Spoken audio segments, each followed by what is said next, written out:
Maharashtra bulletin, आपला महाराष्ट्र, आपली बातमी. नाशिक एसटी महामंडळात मोठा प्रशासकीय भूकंप झालाय.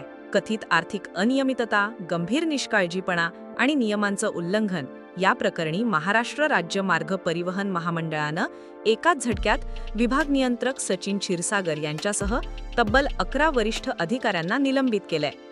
एसटीच्या इतिहासातील ही सर्वात मोठ्या प्रशासकीय कारवायांपैकी एक मानली जात असून प्रशासनात खळबळ उडाली आहे. महाराष्ट्र राज्य मार्ग परिवहन महामंडळाच्या नाशिक विभागात मोठ्या प्रमाणावर प्रशासकीय कारवाई करण्यात आली आहे.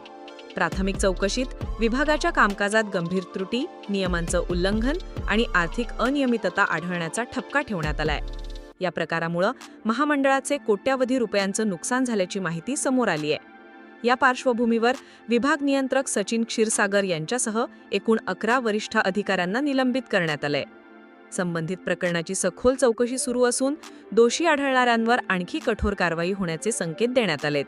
या निर्णयामुळे एसटी प्रशासनात मोठी खळबळ उडाली असून राज्यातील इतर विभागांच्या कामकाजाचीही तपासणी होण्याची शक्यता व्यक्त केली जातेय. चौकशीत गंभीर बाबी समोर आल्यास आणखी अधिकाऱ्यांवर कारवाई होण्याची शक्यता व्यक्त केली जातेय. नाशिक एसटीतील या मोठ्या कारवाईनंतर प्रशासनातील उत्तरदायित्वाचा मुद्दा पुन्हा ऐरणीवर आलाय. चौकशीचा अहवाल काय येतो आणि पुढे आणखी कोणावर कारवाई होते याकडे राज्याचं लक्ष लागलंय.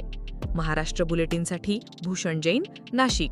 महाराष्ट्र बुलेटिन, आपला महाराष्ट्र, आपली बातमी.